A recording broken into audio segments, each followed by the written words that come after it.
Hey guys, Matt Hughes here, and I am at Thor. Thor Impulse has a really cool product, and Marissa's going to do a demonstration. You guys know I love induction cooktops, promoting this as an amazing technology. You guys have one-upped everybody else. It's going to blow your mind. So not only do you have like the induction cooktops, it looks kind of cool. I wanted to bring some like records and like it looks like a little DJ station. DJ booth a lot.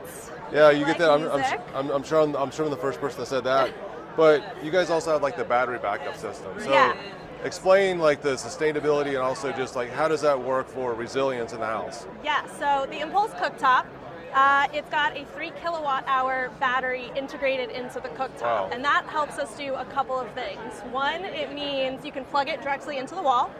If you look at other induction stoves, it's going to take 30 to 60 amps off your panel. That's crazy. This is going to be 8 to 12.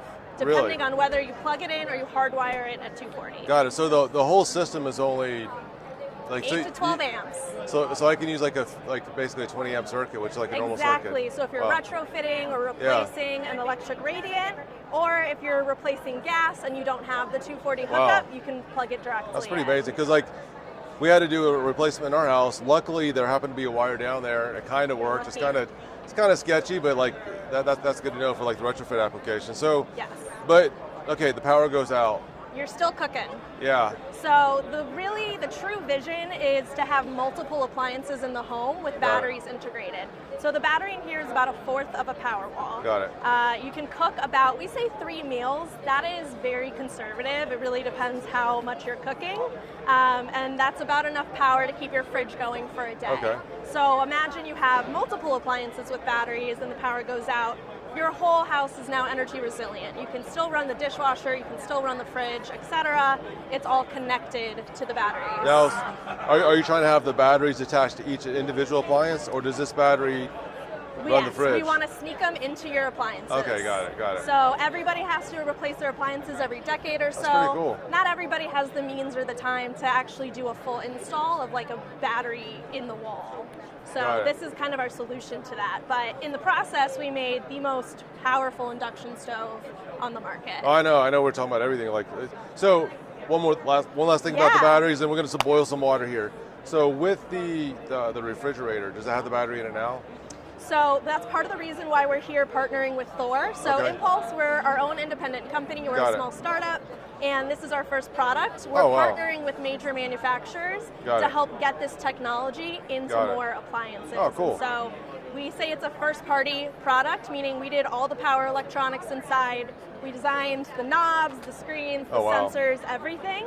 And that is why we're able to do it so differently than other companies because everything's in-house. Cool. All right. So without further ado, we're gonna boil some water. Yeah.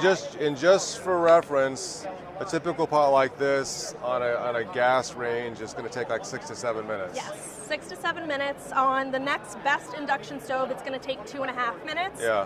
Our stove, it's less than 40 seconds, between 30 and 40 seconds. So that's crazy. 10 kilowatts I don't of power. believe you. All right. You'll walk around this trade show, you'll see a lot of different induction stoves. They'll say, oh, this is the most powerful stove, and it'll be it's on now. 4 kilowatts. This is 10. So cold water. All right, start. It is on 10. You'll see pretty immediately we got some bubbles going.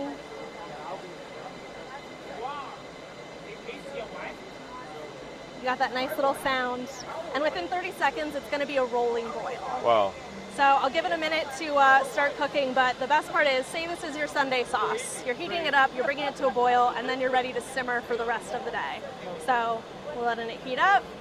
You can come over here and actually see we're at 203 degrees and watching it rise.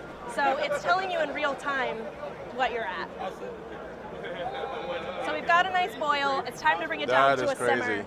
You can actually switch it over to the temperature and set it to simmer. So now it's at 222. So can you set the temperature? Yeah. Wow. So I can have total control. If I turn it up, you'll see this light ring gets red. It's being corresponding to the temperature I'm setting it at. So a little more visual than the flat top. But say I set it to a simmer at 225, it's gonna stay right there all day. Wow. If you add something to it and it gets cooler, it'll know, and it will bring it back up to 225. So once you set your sauce, no matter what you do to the pot all day, it's going to stay at 225. Okay. Yeah, so you'll never burn anything. So how does it heat up so quickly? It heats up so quickly because of the battery Got inside. it. So 10 kilowatts of power is, we say it's around 75,000 BTUs. Yeah. This thing has the power of like a commercial furnace. So It's just super really boosted. Wow. Super boosted. Wow. And it does it without draining your wall energy because it's trickle charging the battery all day. Wow. So kind of like electric cars, how some of them can go like 0 to 80 really fast. Same thing, you're just boosting all of that power out through the battery. You can put a steak in here at 140 degrees for 20 minutes, flip it, another 20 minutes, reverse sear, and you will have a perfectly cooked steak every time. Well, guys, okay, I was arguing with a client last week. I'm not going to name any names. And they're like, Matt, we cannot go to induction because gas boils faster. And I was like, you know what? You can boil 2.5 minutes, 3 minutes. The way we've tested different tops. Yeah. All right, this one does it in 40 seconds. So if you don't have an excuse now No. to switch back to induction. And also, like, the other thing is, people say like their food tastes different with induction. They do. I'm It's like, not true. I'm like, why does it taste? It's I mean, not true. perhaps with a microwave, but this is not a microwave. You know, I think it's because a lot of induction and electric gradient over the years has been really bad because we just there hasn't been enough innovation in the space. But now today, induction stoves are so easily controlled. You'll see even at the rest of the stuff at Thor, you have really good control and you can do really high heat. And people might not have it be as intuitive because they're used to seeing the fire. But once you cook on it a few times, you start to pick it up and you're like, you can't go back. I've had lots of chefs say, like, no, it's great. And they even said they prefer induction to gas. I honestly think the reason they said that is like they're not used to induction. They turned it on, immediately started cooking their food. They probably like walked the dog. They came back, it was burned. It was like, of course it's going to taste a little bit different because you don't have to wait 6 minutes for the pot to like warm up a little bit. So yeah, and because you can set the temperature, you can walk away and it's not going to burn. So if you put an egg in here for 10 minutes, but it's never going over the temperature you set it at, it's not going to burn the bottom. Yep. It's just going to stay perfectly running. Guys, when we say go all electric, of course we're trying to do good things for the environment, but I would never tell any of our clients to do anything or put the information out there where going all electric or going with electric item and it's inferior. And in every case, whether it's HVAC, cooking, water heating, electric is better in all instances. Where 15 years ago, if you said someone to use like just like an infrared cooktop, they still sell those for some reason. I'm not sure why they, I think those are about to come off the market because induction's so popular. But yeah, definitely avoid electric induction. Avoid infrared cooktops. Yes. Go with induction cooktops. It's much better. And they're not the same cleaner. thing. Stop confusing them. Yes, they're not the same thing. This is way cleaner, way faster. And with these two, all the knobs are removable. You can clean it easily, you control everything easily, and it's not going to take up your whole panel. That's pretty cool.